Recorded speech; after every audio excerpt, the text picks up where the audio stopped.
사도신경으로 우리의 신앙을 고백하겠습니다. 전능하사 천지를 만드신 하나님 아버지를 내가 믿사오며 그 외아들 우리 주 예수 그리스도를 믿사오니 이는 성령으로 잉태하사 동정녀 마리아에게 나시고 본디오 빌라도에게 고난을 받으사 십자가에 못 박혀 죽으시고 장사한 지 사흘 만에 죽은 자 가운데서 다시 살아나시며 하늘에 오르사 전능하신 하나님 우편에 앉아 계시다가 저리로서 산자와 죽은 자를 심판하러 오시리라. 성령을 믿사오며 거룩한 공회와 성도가 서로 교통하는 것과 죄를 사하여 주시는 것과 몸이 다시 사는 것과 영원히 사는 것을 믿사옵나이다. 아멘. 찬송가 134장을 함께 찬송하겠습니다. 찬송가 134장입니다.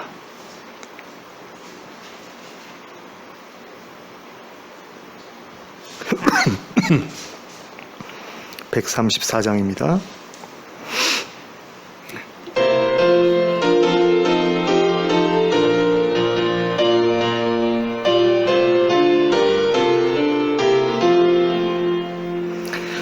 어느 날 꿈속을 헤매며 어느 바닷가 건일 때 그 갈릴리 오신이 따르는 많은 무리를 보았네. 나 그때에 확실히 맹인이 눈을 뜨는 것 보았네. 그 갈릴리 오신 이 능력이 나를 놀라게 하였네. 내가 영원히 사모할 주님 참 사랑과 은혜 넘쳐 나 배웠고 그 후로부터 내 구주로 섬겼네. 그 사랑의 눈빛과 음성을 나는 잊을 수 없겠네. 그 갈릴리 오시니 그때에 이 죄인을 향하여 못 자국 난 그 손과 옆구리 보이시면서 하신 말 내 지은 죄 사했다 하실 때 나의 죄짐이 풀렸네. 내가 영원히 사모할 주님 참 사랑과 은혜 넘쳐 나 배웠고 그로부터 내 구주로 섬겼네. 그 사나운 바다를 향하여 잔잔하라고 명했네. 그 파도가 주 말씀 따라서 아주 잔잔케 되었네.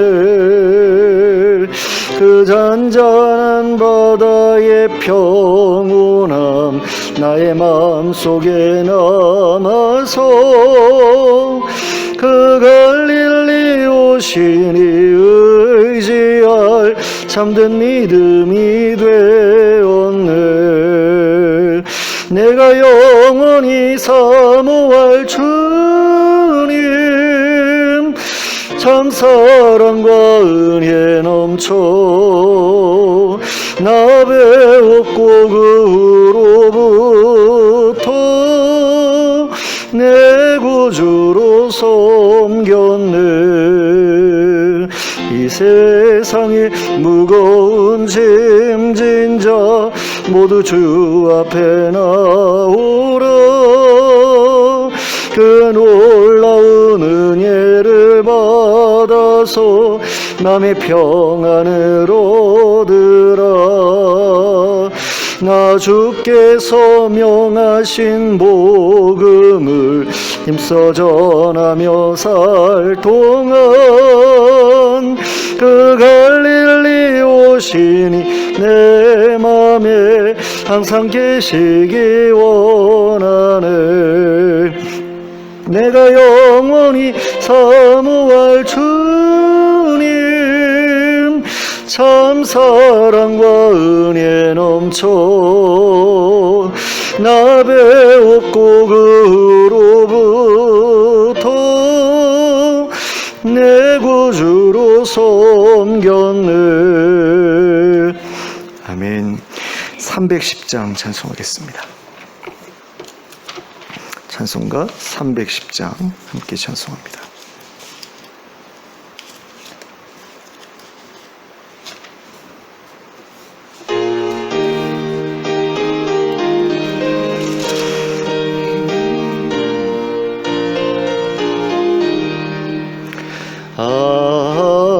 하나님의 은혜로 있을 데 없는 자 왜 구속하여 주는지 난 알 수 없도다.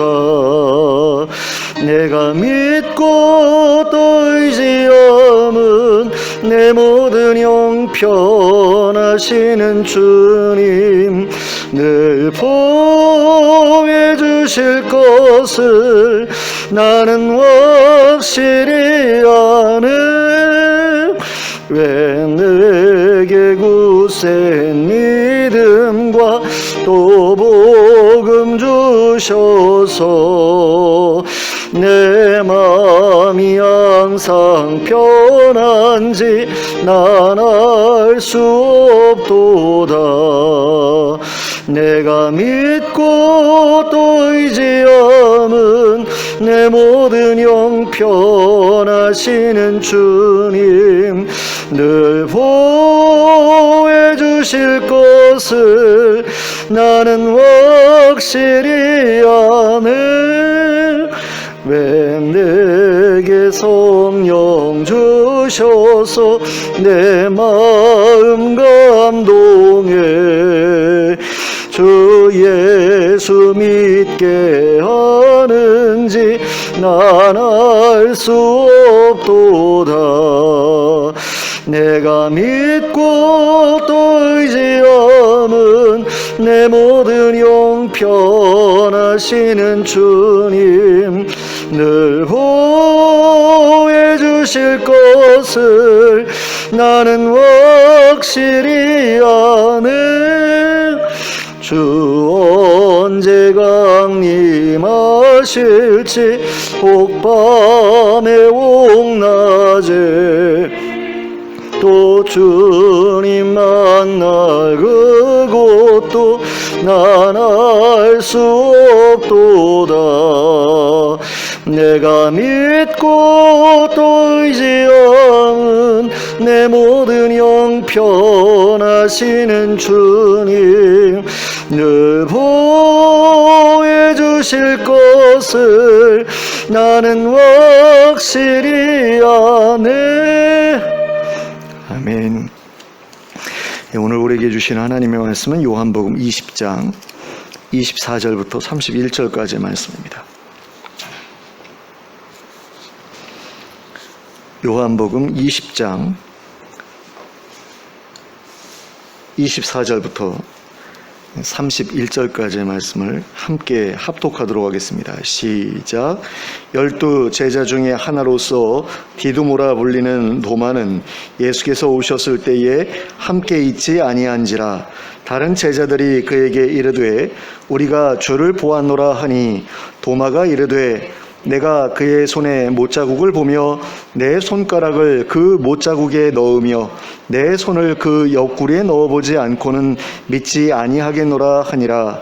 8회를 지나서 제자들이 다시 집안에 있을 때에 도마도 함께 있고 문들이 닫혔는데 예수께서 오사 가운데 서서 이르시되 너희에게 평강이 있을지어다 하시고 도마에게 이르시되 내 손가락을 이리 내밀어 내 손을 보고 내 손을 내밀어 내 옆구리에 넣어보라. 그리하여 믿음 없는 자가 되지 말고 믿는 자가 되라. 도마가 대답하여 이르되 나의 주님이시오 나의 하나님이시니이다. 예수께서 이르시되 너는 나를 본고로 믿느냐? 보지 못하고 믿는 자들은 복되도다 하시니라. 예수께서 제자들 앞에서 이 책에 기록되지 아니한 다른 표적도 많이 행하셨으나 오직 이것을 기록함은 너희로 예수께서 하나님의 아들 그리스도이심을 믿게 하려 함이요 또 너희로 믿고 그 이름을 힘입어 생명을 얻게 하려 함이니라. 아멘.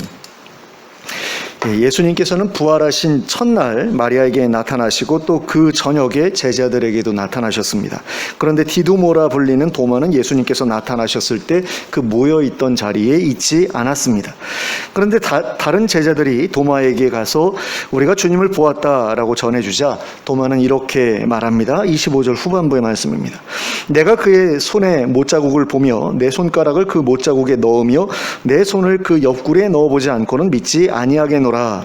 자, 도마가 다른 제자들에게 이렇게 말했던 이유는 아마도 다른 제자들이 자기들에게 거짓말을 하고 있거나 아니면 누군가에게 속았다라고 생각했기 때문이었을 것입니다.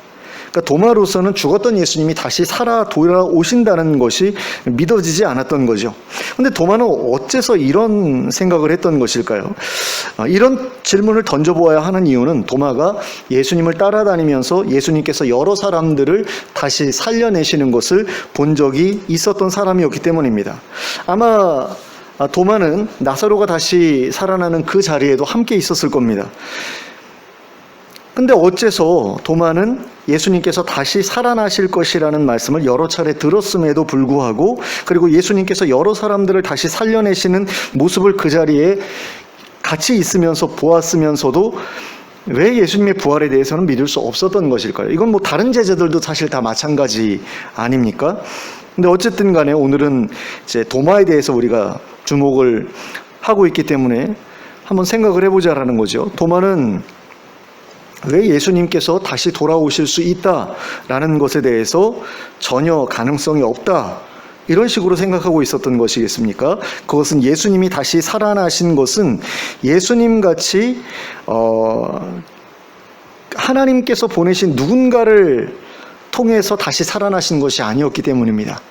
무슨 말씀이냐면 예수님께서 지금까지 살려내신 그 사람들은 예수님이라는 어떤 그 매개체를 통해서 그 중보자라고 해야 될까요? 중간자를 통해서 살려내신 거거든요.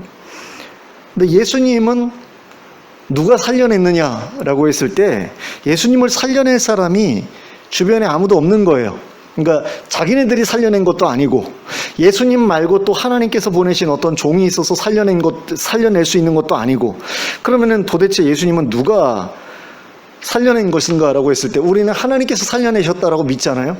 그런데 제자들은 그렇게 믿을 수가 없었던 거죠. 왜냐하면 그런 역사가 없었기 때문에.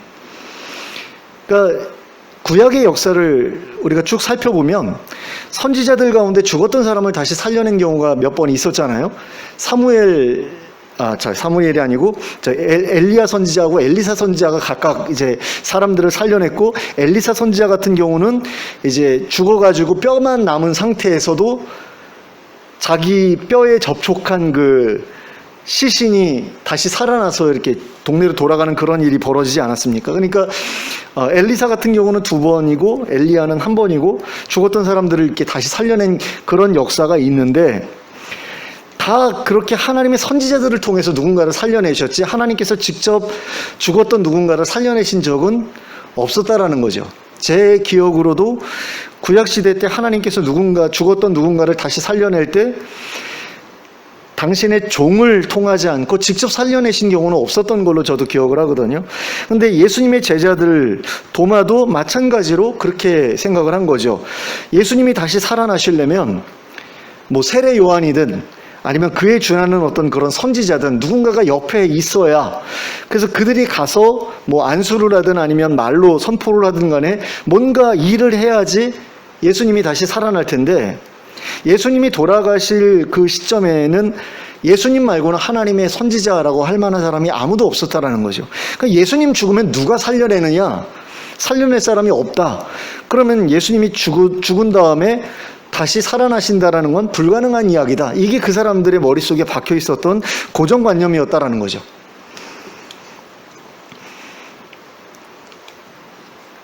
그러니까 하나님께서 친히 살려내실 것이다 라는 생각을 이 사람들이 전혀 못하고 있었던 상황이었기 때문에 예수님이 다시 살아났다라는 소식에 대해서 믿을 수가 없었다라는 겁니다.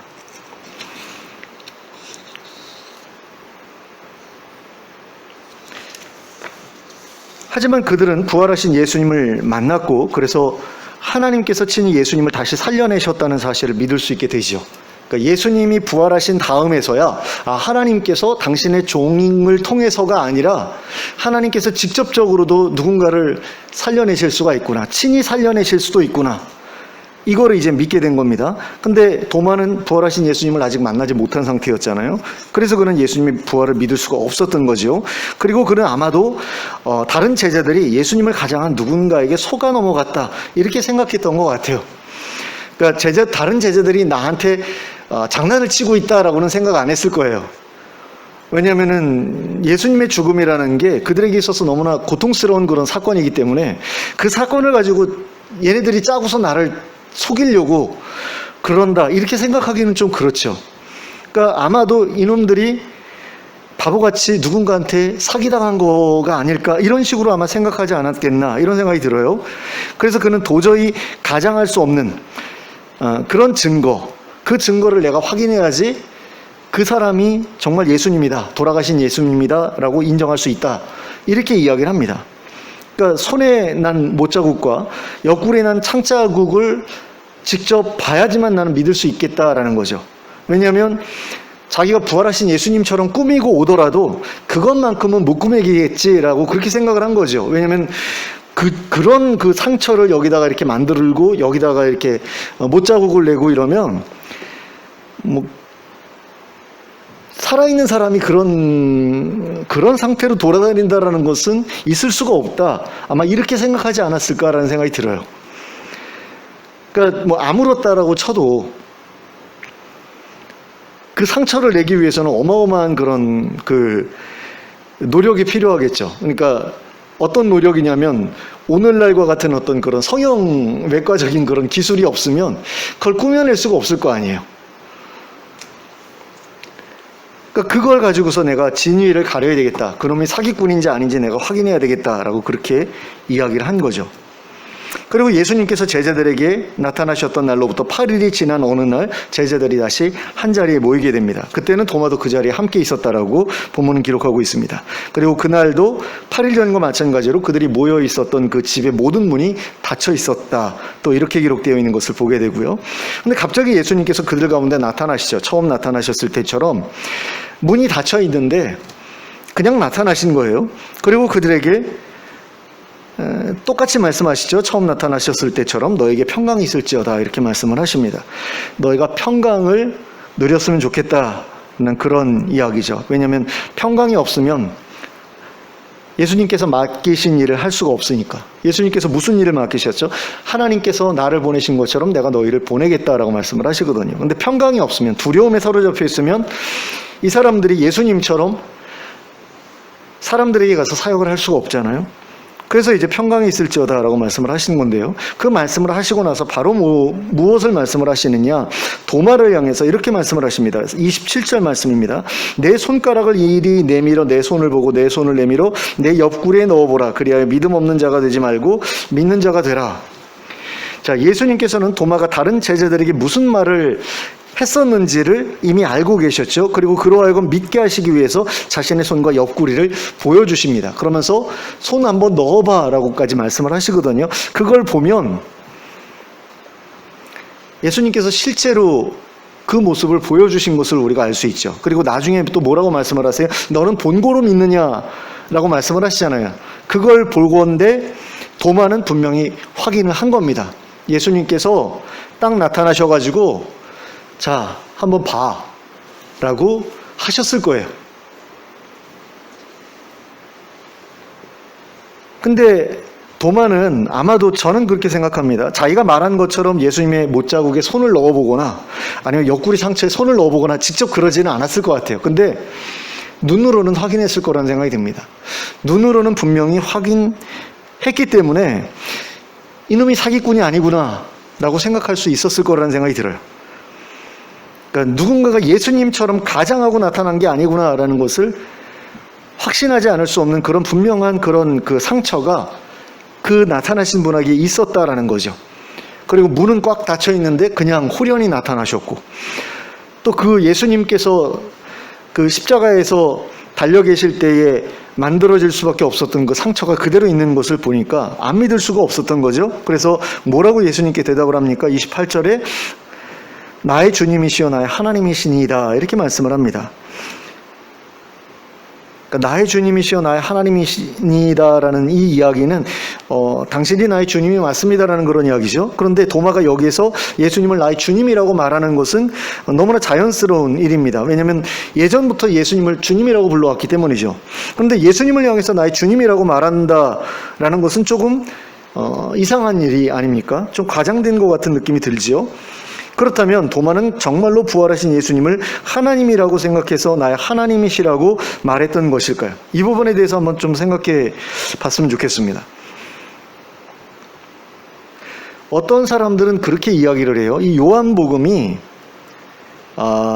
사도 요한이 기록한 게 아니라 그 사도 요한의 사후에 그 사도 요한의 가르침을 받았던 그 공동체에서 그 자기네들의 어떤 신앙을 고백하기 위한 고백서와 같은 어떤 그런 의미로 이것을 저술했다라고 이야기를 하면서 그 당시에는 이미 예수 그리스도를 하나님만큼이나 높여서 교회가 숭배하기 시작한 그런 시기였기 때문에 이런 고백을 마치 도마가 안 했는데 한 것처럼 기록한 거다. 뭐 이렇게 이야기하는 사람들도 있어요. 뭐 자유주의자라고 이야기하는 그런 사람들이 보통 그런 식으로 이야기를 한다고 그러거든요. 근데 보통 교회에서 자유주의자 그러면 이제 나쁜 사람들 뭐 이런 식으로 생각을 하잖아요. 근데 저는 굳이 이것을 그런 식으로 이야기하지 않아도 충분히 대답할 수 있는 부분이라고 생각을 하거든요. 그러니까 이건 제 개인적인 그런 생각입니다. 이게 무슨 뭐 신학적으로 어떤 교단의 특정한 어떤 그런 해석이다 이런 이야기가 아니라요. 제 개인적인 생각이에요. 그러니까 이걸 여러분들이 받아들이셔도 되고 받아들이지 않으셔도 되는데 어쨌든 제가 볼 때 이 본문 전체에 있어서 이게 그렇게 중요한 문제는 아니라고 생각이 되거든요. 그렇지만 한번 생각을 해본다라고 했을 때 이건 저는 이제 감탄사였다라고 생각을 해요. 그러니까 역시 나의 주님이시고 나의 하나님이시군요 라는 어떤 그런 의미로 말씀한 것이다 라고 보면 굉장히 간단하게 이해할 수 있다는 거죠. 그러니까 부활하신 예수님은 분명히 내가 알던 그 주님이시고 그 주님을 다시 살려내신, 그러니까 선지자를 통해서도 아니고 그냥 하나님께서 직접적으로 살려내신 그 하나님은 정말로 우리 하나님처럼 대단한 하나님이다, 우리 하나님다운 그런 하나님이다라는 그런 의미로 이야기한 게 아니겠는가. 그러니까 역시 우리 하나님이니까 이런 기적도 일으키시지라는 어떤 그런 감탄의 의미라고 보면 이 말에 별로 그렇게 거부감을 가질 필요가 없지 않을까. 어떤 분들은 이거 굉장히 불편해 하시거든요. 그러니까 예수님을 하나님의 아들로는 믿어요. 근데 하나님으로는 못 믿겠는 거예요. 굉장히 불편하게 생각하는 분들이 계시거든요. 그리고 도마가 과연 이때 정말로 예수님을 하나님과 동등된 그런 분으로 인정을 했을까라고 했을 때 많은 사람들이 그건 아니었을 텐데라고 생각을 하거든요. 그리고 다른 사람들 생각에도 일반적으로 이제 그냥 일반적인 교인들의 생각에도 정말로 하나님이라고 얘기했을까라고 했을 때 그렇지는 않을 것 같은데라는 게 이제 대부분의 성도들이 가지고 있는 생각 아닙니까? 그러니까 이걸 우리는 감탄사라는 어떤 그런 측면에서 좀 보면 어떻겠는가라는 거죠. 그러니까 미국 사람들이 오마이갓이라는 그런 그 감탄사를 어떤 놀라운 일을 봤을 때 이렇게 습관적으로 내뱉잖아요. 그러니까 도마가 이렇게 오 나의 주님, 오 나의 하나님이라는 이런 감탄사를 이렇게 내뱉음으로써 역시 우리 예수님, 역시 우리 하나님, 이런 식의 어떤 그런 그러니까 그 부활에 대한 어떤 그런 그 놀라움이 있잖아요. 그걸 표현한 것으로 이제 볼 수 있겠다라는 거죠. 그리고 이런 말을 통해서 도마가 예수님을 믿는다는 사실을 확인하신 자신을 믿는다는 사실을 확인하신 예수님께서는 이렇게 말씀을 하십니다. 29절 말씀입니다. 너는 나를 본고로 믿느냐? 보지 못하고 믿는 자들은 복되도다. 자, 이러한 예수님의 말씀은 도마의 뒤늦은 믿음에 대한 예수님의 안타까움을 나타내고 있는 거죠. 예수님께서는 도마가 다른 제자들의 말을 들은 것만으로도 자신의 부활을 믿게 되었으면 하고 바라셨던 것 같아요. 그런데 도마가 그렇게 하지 못했던 것 때문에 거기에 대해서 안타까움을 표현하신 것이다라는 거죠. 그런데 예수님의 이 말씀은 그저 예수님의 안타까움을 표현하신 것이지 반드시 그렇게 하는 게 좋겠다, 그래야만 한다, 이런 식으로 말씀하신 것은 아니에요. 그러니까 보지 못하고 믿는 것이 복이 있으니까 보고 믿으려고 하지 마, 그냥 덮어놓고 믿어라는 그런 말씀으로 하신 게 아니다라는 겁니다. 사실 예수님의 제자들 가운데에서 부활하신 예수님을 만나지 못한 상태에서 예수님의 부활을 믿었던 사람은 한 사람도 없었죠. 굉장히 중요한 사실입니다. 예수님의 11제자들 가운데에서 예수님의 부활하신 예수님 만나지 못한 상태에서 믿은 사람은 아무도 없었어요. 바울 사도 같은 경우도 부활하신 예수님을 다메섹 도상에서 만나잖아요. 그리고 믿지 않았습니까? 그러니까 우리가 정말 사도들 중에 사도라고 할 수 있는 사람들 모두가 부활하신 예수님을 만난 후에야 예수님을 부활하셨다라고 인정했다라는 거죠. 그런데 사도들도 그렇게 해서 예수님을 믿게 되는데 어떻게 우리가 부활하신 예수님을 보지도 못한 채로 믿게 되는 일이 가능하겠느냐라는 거죠. 이게 어떻게 가능할까요? 그러니까 불가능한 일이거든요. 논리적으로 이야기를 하면 불가능한 일이에요. 아니, 예수님하고 함께 지냈던 3년 동안이나 함께 지냈던 이 사도들도 예수님 부활하신 다음에 부활하신 그 모습을 직접 보지 못한 채로는 믿은 사람이 없는데 어떻게 이게 가능하겠느냐? 말도 안 되는 일이야, 이렇게 생각하는 게 정상적이죠. 그런데 예수님께서 이 말씀을 하셨다라는 것은 이럴 가능성이 있다라는 이야기잖아요. 예수님의 부활하신 예수님을 만나지 못했는데도 예수님이 부활하셨다라는 사실을 믿게 될 사람들이 있을 것이다라는 이야기 아닙니까? 그럼 이 사람들은 도대체 어떻게 예수님의 부활을 믿을 수 있게 될 것인가 라고 했을 때 거기에 대한 대답은 한 가지밖에 없죠. 성령님을 통해서만이 그것이 가능하다라는 겁니다. 성령님의 역사가 아니면 믿을 수가 없는 거죠. 그러니까 예수 그리스도의 영이신 성령님이 찾아오셔서 함께하고 계시는 그런 사람이 아니면 부활하신 예수님을 직접 본 적도 없는데 믿는다, 이건 불가능한 일이다라는 겁니다. 눈에 보이지는 않지만 예수 그리스도의 영이신 성령님을 만난 사람이기 때문에 그분의 실존을 믿을 수 있게 된다라는 거죠. 눈에 보이지는 않지만 예수 그리스도의 영을 만난 이상 예수 그리스도를 믿지 못할 이유가 없게 되는 거잖아요. 그러므로 부활하신 예수님을 눈으로 볼 수는 없더라도 부활하신 예수님께서 보내주시는 성령님은 만나야 한다라는 겁니다. 그리고 그분이 찾아오시는 것을 직접적으로 체험해야 한다라는 거죠. 그래야만 예수님의 부활을 믿을 수 있게 된다라는 겁니다. 예수님을 만나지 못했더라도. 오늘날에는 부활하신 예수님을 직접적으로 만나는 그게 불가능하지 않습니까? 뭐 직접 찾아오실 수도 있겠죠. 바울사도한테 찾아온 것처럼. 근데 예수님 나를 찾아오셨어 그러면 당장에 사람들이 뭐라고 얘기할까요? 아, 저 이상해졌어. 뭐 이단이야, 뭐 이런 식으로 얘기하지 않을까요?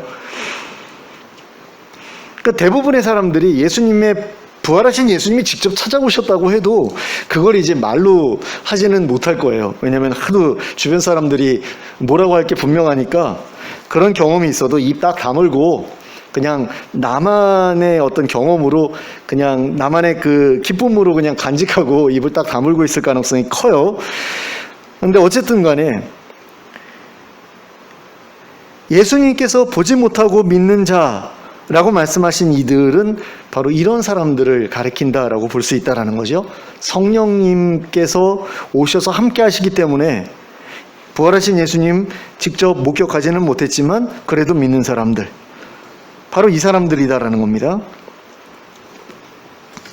근데 그 사람들이 이제 복되다라고 말씀을 하시거든요. 근데 제가 생각할 때는 뭐 여러분들도 마찬가지라고 생각이 돼요. 사도들이 더 복되다라는 생각이 들거든요.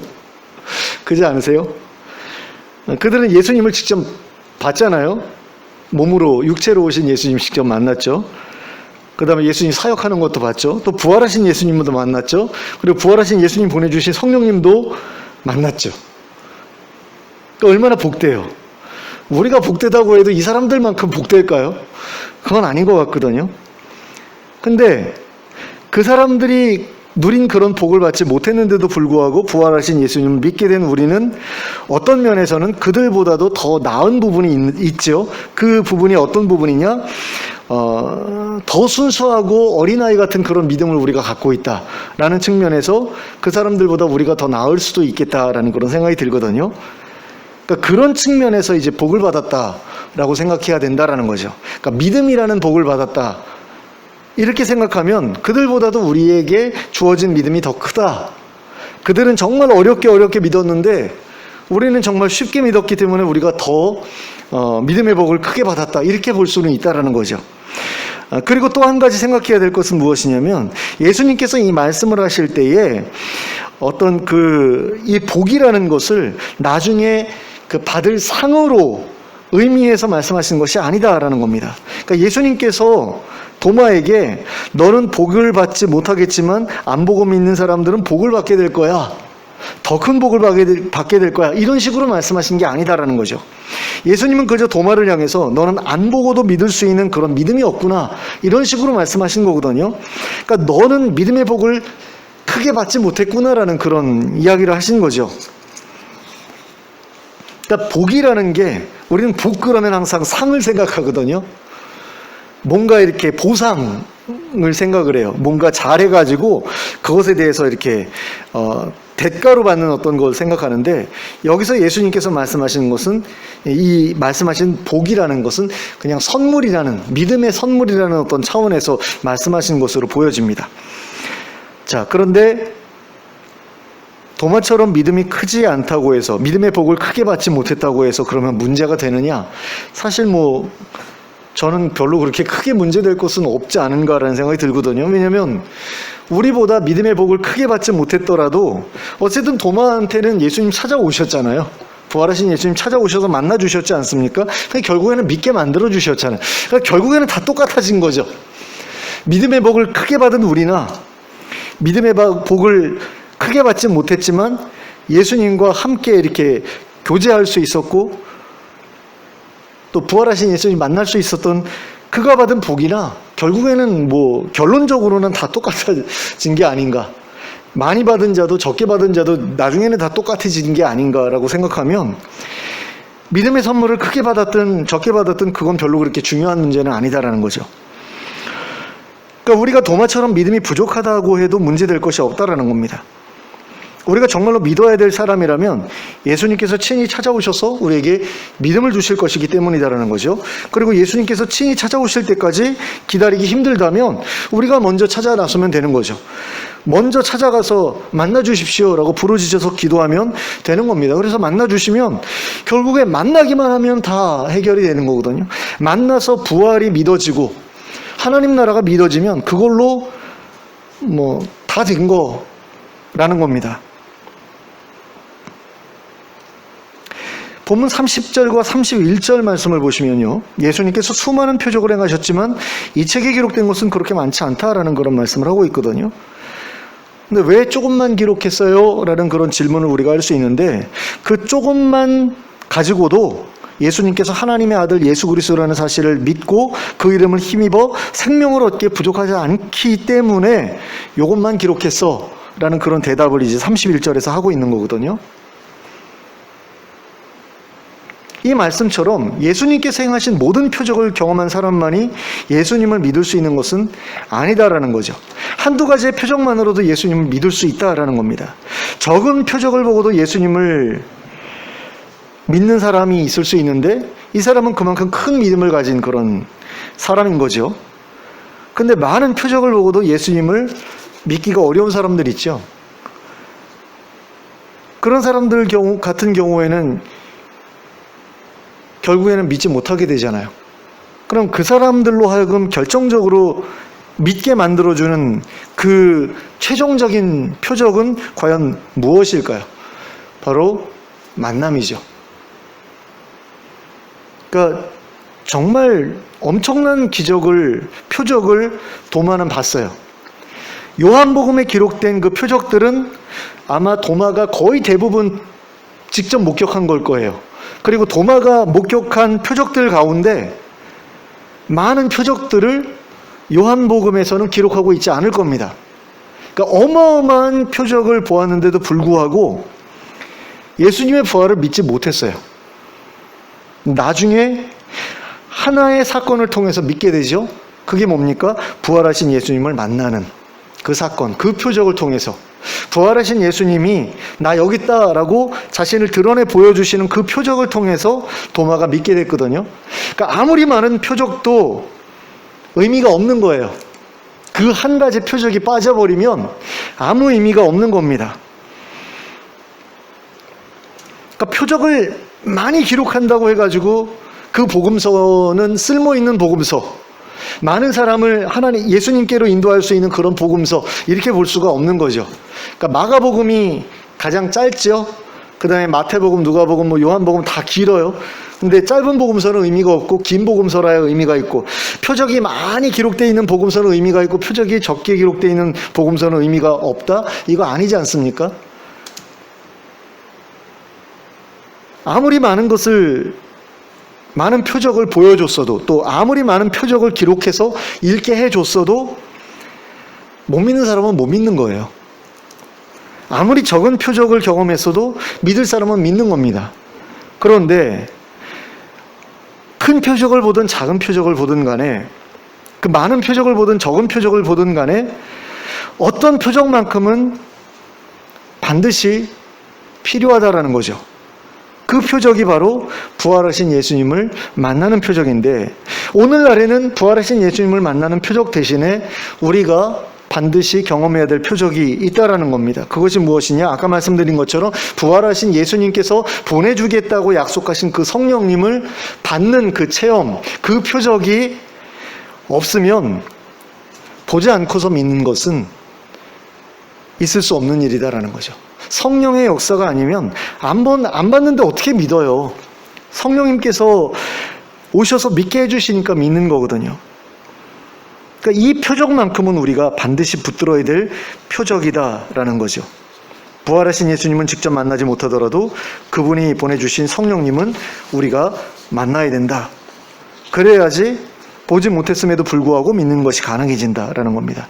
그러므로 아직까지 예수님의 부활에 대한 의심이 조금이라도 남아있다고 한다면, 그리고 죽은 자를 다시 살리시는 하나님의 능력에 대해서 아직까지도 조금이나마 의심이 있다면 부활하신 예수님께 성령님을 보내달라고 기도하는 여러분들 되시길 바랍니다. 그리고 성령님의 임재를 경험하고 그분의 실존을 경험하시기 바랍니다.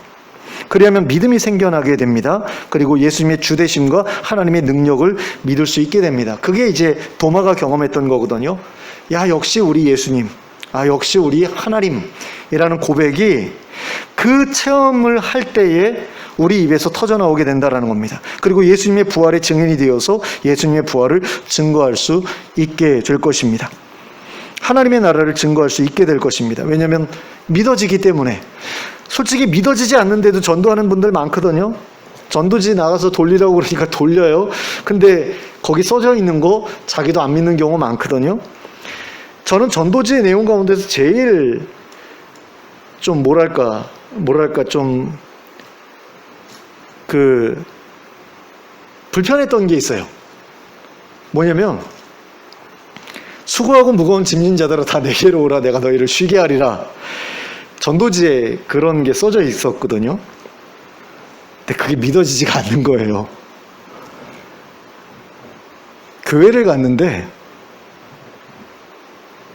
어렸을 때는, 청소년기 때는 교회에 갔더니요, 수고하고 무거운 짐이 내려지는 것 같았어요. 그래서 청소년기 때가 제일 신앙생활하는 게 제일 즐거웠습니다. 행복하고. 근데 대학생이 되고, 그러니까 신학대학에 다니고, 그 다음에 신대원에 다니면서 이제 전도사 사역을 시작을 했거든요. 그랬더니 교회에 가는 게 더 수고하고 무거운 짐이 되더라고요. 교회 가기가 싫어지더라고요. 세상에. 전도사가 되니까요, 교회가 가기 싫어져요. 왜? 주일날 제가 맡은 부서에 아이들이 적게 나오잖아요. 그럼 예배 끝난 다음에 교역자 회의하면서 목사님한테 혼나는 거예요. 왜 애들이 이거밖에 안 나왔어? 이러면서 막 혼나는 거예요. 그래서 그때 무슨 생각이 들었냐면, 야, 이건 보험 매판하는 것 같아. 이런 생각이 딱 들더라고요. 그러니까 수고하고 무거운 짐진자들이 교회 가가지고 더 짐이 무거워지고 더 수고하게 되고 이러는 거죠. 그러니까 평신도로 교회 다니는 건 너무 행복했는데, 교회에서 뭔가 이렇게 구역장이 되든가 뭔가 책임을 맡고 나니까 수고하고 무거운 자들이 교회에 가면 더 힘들어지는 거죠. 그러니까 저한테 그 전도지에 기록되어 있는 건 사기인 거예요. 수고하고 무거운 짐진 자들아 다 내게로 오라, 내가 너희를 쉬게 하리라. 이런 사기를 치고 있나, 이런 생각이 드니까 전도지 돌리는 게 싫어지는 그런 마음이 들더라고요.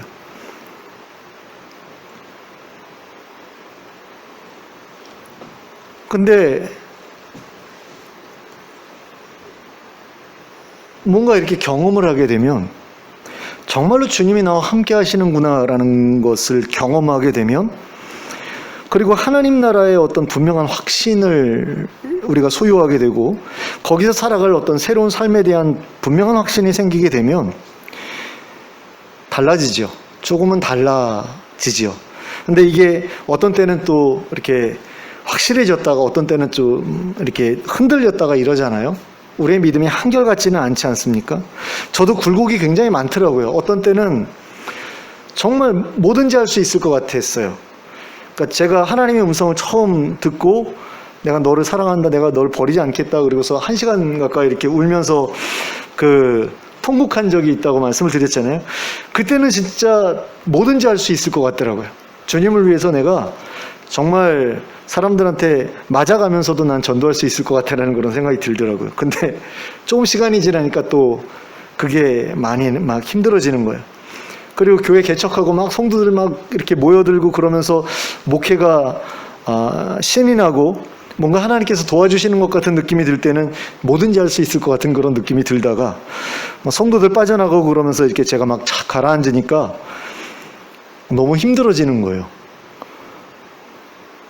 그러면서 내가 이렇게 힘든데, 내가 이렇게 죽고 싶은데 우울증이 찾아오면서 내가 무슨 전도를 할 수 있을까? 나도 교회 다니지만 난 목사니까 당연히 교회 다닐 수밖에 없잖아요. 근데 교회 다니면서도 이렇게 힘든데 사람들한테 뭘 가지고서 교회를 다니라고 할 수 있겠나, 그런 생각이 드는 거예요. 아니, 교회를 다니면 뭔가 좋아져야 되잖아요. 뭔가 달라져야 되잖아요.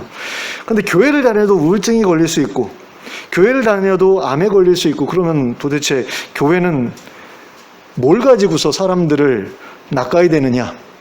낚는다라는 게 요즘에는 굉장히 안 좋은 의미로 이렇게 사용이 되고 있지만, 예수님께서 사람 낚는 어부가 되게 하겠다라고 하셨잖아요. 그러면 미끼가 필요하죠.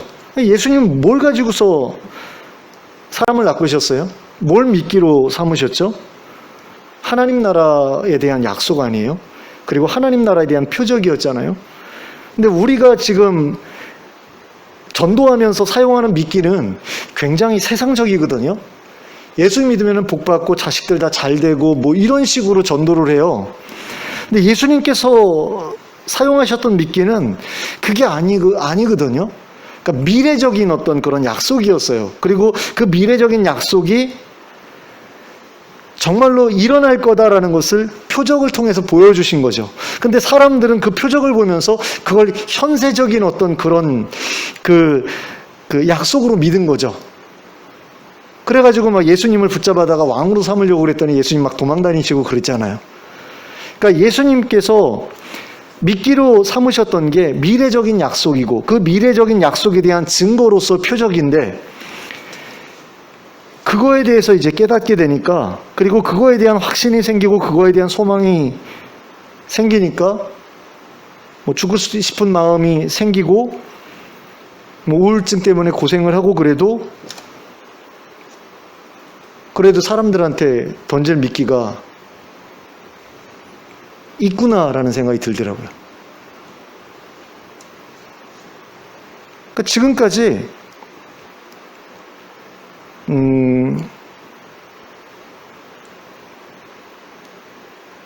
예수님께서 사용하시지 않았던 걸 가지고서 지금까지 전도를 해온 게 아닌가라는 그런 생각이 들었어요. 그러니까 하나님 나라에 대한 어떤 그런 하나님 나라 신학이라고 해야 될까요? 하나님 나라라는 어떤 관점을 가지고서 예수님께서 전하신 복음이 하나님 나라 복음이라는 사실을 알게 되면서 깨닫게 되면서 예수님께서 사람들에게 약속하신 것이 하나님 나라지 이 땅에서 잘 먹고 잘 사는 게 아니다라는 것에 대해서 분명하게 알게 되면서 그러면서 뭘 성도들한테 이야기해야 되고 불신자들한테 뭘 말해줘야 될지를 알게 되더라고요.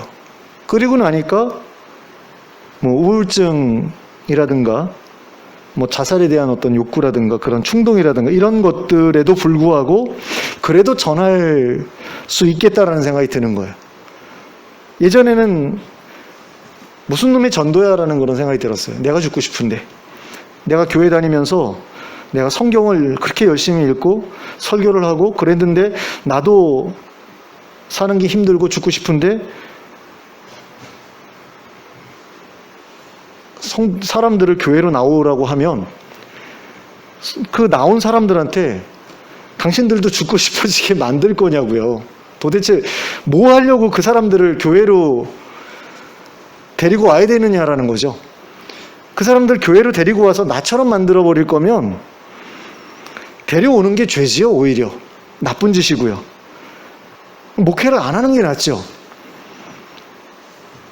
근데 예수님께서 전하셨던 게 뭔가, 예수님께서 약속하신 게 뭔가에 대해서 생각해보고 예수님께서 그 약속하신 것에 대한 믿음이 생기고 나니까 내가 목사가 우울증이고 목사가 뭐 죽고 싶은 마음 때문에 괴로워하고 그런 생각하고 계속해서 치열하게 싸우는 그런 어떤 고통스러운 삶을 살고 있음에도 불구하고 이 복음은 전할 만한 가치가 있고 의미가 있구나라는 사실이 알아지더라고요. 그래서 우리가 붙들어야 될 것이 무엇이냐면 바로 부활에 대한 확신이다라는 거죠. 하나님 나라에 대한 확신이다라는 겁니다. 근데 많은 사람들이 확실히 믿지도 못하고 확실히 부정하지도 못하는 그런 미적지근한 상태에서 살아가는 것을 봐요. 그러니까 차갑든가 뜨겁든가 둘 중에 하나여야 뭐 뜨거 하면서 반대편으로 가든 차고 하면서 반대편으로 가든 어느 한쪽으로 분명하게 딱 방향성을 정하고 갈 텐데 그런 게 없이 내가 뭘 믿는지도 모르겠고 내가 제대로 믿고 있는지도 모르겠는 상태에서 그냥 어설프게 믿는 그런 사람들이 너무나 많다라는 거죠. 그러니까 믿는 것도 아니고 안 믿는 것도 아니에요. 그러니까 제자들 같은 경우, 도마 같은 경우는 부활에 대한 믿음이 없었을까요? 부활에 대한 믿음이 있었겠죠. 분명히 있었어요. 왜냐하면 부활하는 사람들 봤으니까. 근데 또 예수님의 부활은 못 믿었거든요. 이건 믿는 것도 아니고 믿지 않는 것도 아니에요. 애매한 그런 상태로 신앙생활을 하고 있다는 거죠. 근데 우리도 그렇다라는 거예요. 제대로 알지 못하면 애매한 상태로 믿음 생활을 해요. 그러니까 예수님께서 우리에게 천국을 약속하셨어요. 하나님 나라를 약속하셨는데 그 하나님 나라를 믿어요. 근데 믿는데 완벽하게 믿지 못하니까 이 땅에서 뭔가를 조금이라도 더 누리고 싶은 거죠. 그러니까 이 땅을 포기할 만큼 저기가 좋다라는 어떤 믿음이 없는 거예요. 확신이 없는 거예요. 안 믿는 건 아니에요. 하나님 나라 믿어요. 죽어서 가는 천국도 믿어요. 믿는데 올인 할 수 있을 정도로 믿지는 못한다라는 거죠. 근데 올인 할 수 있는 그 믿음이 어디에서 오느냐라고 했을 때 부활하신 예수님을 만나거나 아니면 부활하신 예수님을 보내주신 그 부활하신 예수님이 보내주신 그 성령님을 만나거나 그 둘 중에 어느 하나를 하지 않으면, 그런 경험이 없으면 그렇게 완전하게 내 마음을 거기다가 둘 수 없다라는 거죠. 그래서 이 땅에서 힘든 일이 생기게 되면 항상 흔들리는 그런 상태로 살아갈 수밖에 없다라는 겁니다. 그러니까 내가 열심히 일하고 내가 열심히 교회 다녔는데 내가 계속 실패를 하잖아요. 그 도대체 내가 교회를 다녀야 될 이유가 뭐야? 라는 그런 생각이 들죠. 그것 때문에 괴로워하죠.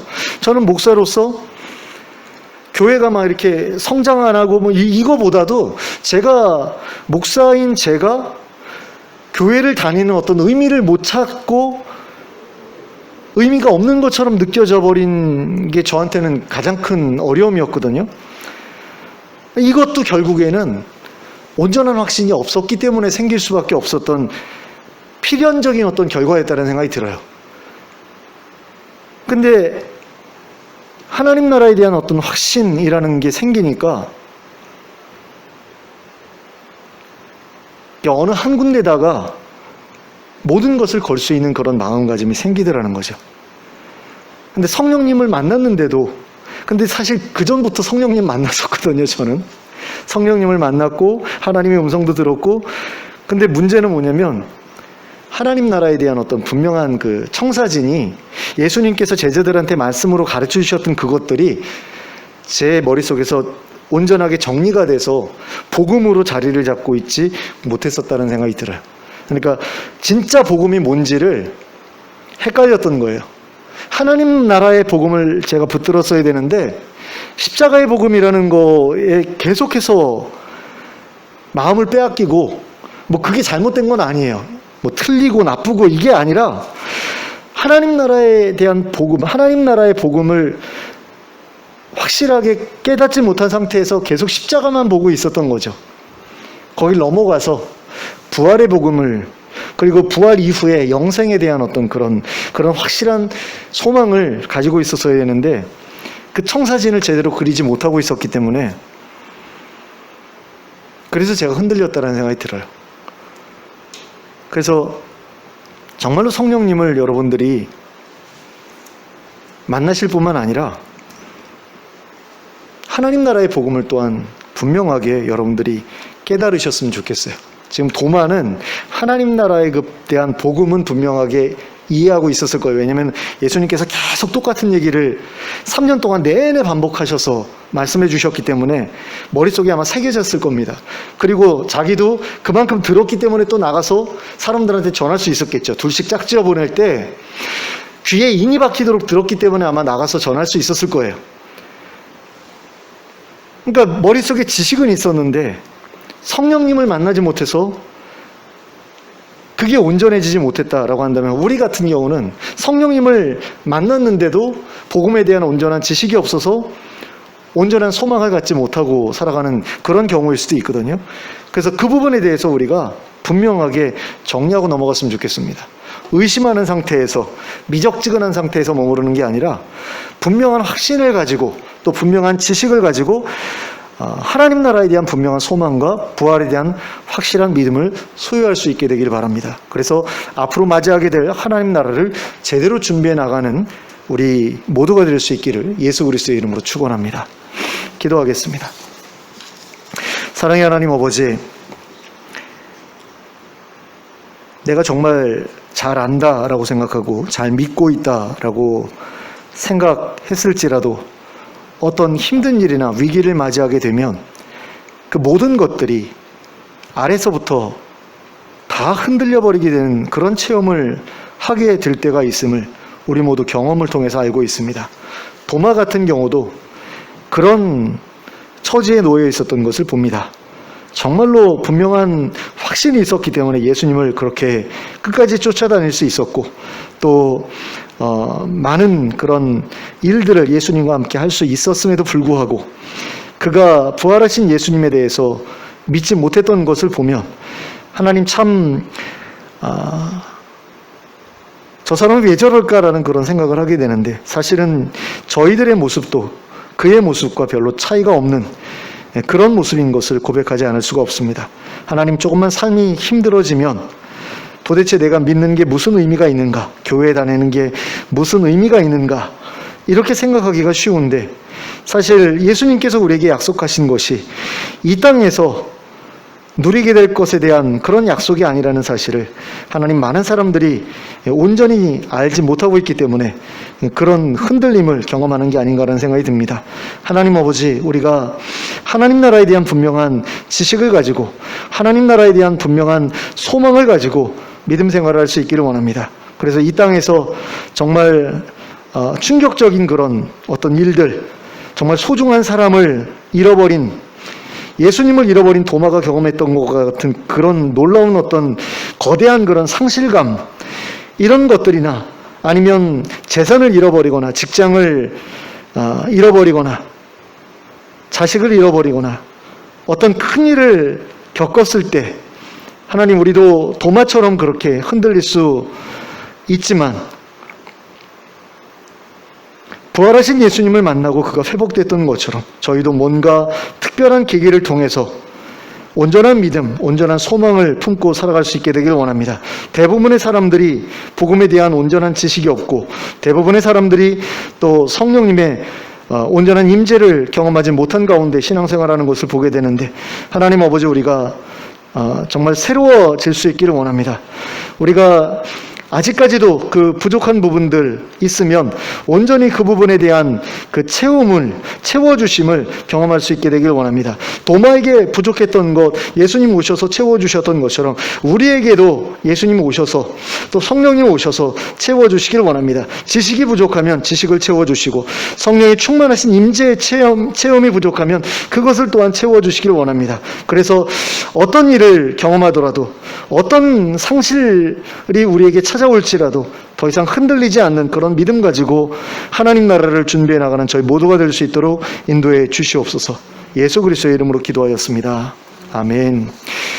찬송가 359장을 함께 찬송하겠습니다. 359장 함께 찬송합니다.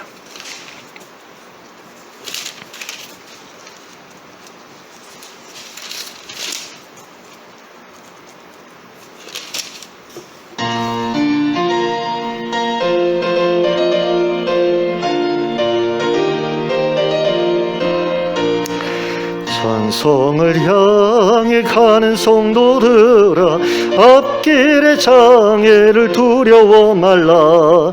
성령이 너를 인도하시리니 왜 지체를 하고 있느냐. 앞으로 전성을 향해 나가세. 전성문만 바라고 나가세. 모든 천사 너희를 영접하러 문 앞에 기다려 서 있네. 너 가는 길을 누가 비웃거든 확실한 증거를 보여주어라. 성령이 친히 감하여 주사 그들도 참 길을 걷으리. 앞으로 전성을 향해 나가세. 전성문만 바라고 나가세. 모든 천사 너희를 영접하러 문 앞에 기다려 서 있네. 너 가는 길을 모두 가기 전에 내 손에 든 검을 꽂지 말아라. 저 마귀 흉계 모두 깨뜨리고 끝까지 잘 싸워 이겨라. 앞으로 전성을 향해 나가세. 전성문만 바라고 나가세. 모든 천사 너희를 영접하러 문 앞에 기다려 서 있네. 아멘. 주님 가르쳐 주신 기도로 예배를 마치겠습니다. 하늘에 계신 우리 아버지여, 이름이 거룩히 여김을 받으시오며 나라의 임하옵시며 뜻이 하늘에서 이룬 것 같이 땅에서도 이루어지이다. 오늘날 우리에게 일용할 양식을 주옵시고 우리가 우리에게 죄 지은 자를 사하여 준 것 같이 우리의 죄를 사하여 주옵시고 우리를 시험에 들게 하지 마옵시고 다만 악에서 구하옵소서. 대개 나라와 권세와 영광이 아버지께 영원히 있사옵나이다. 아멘.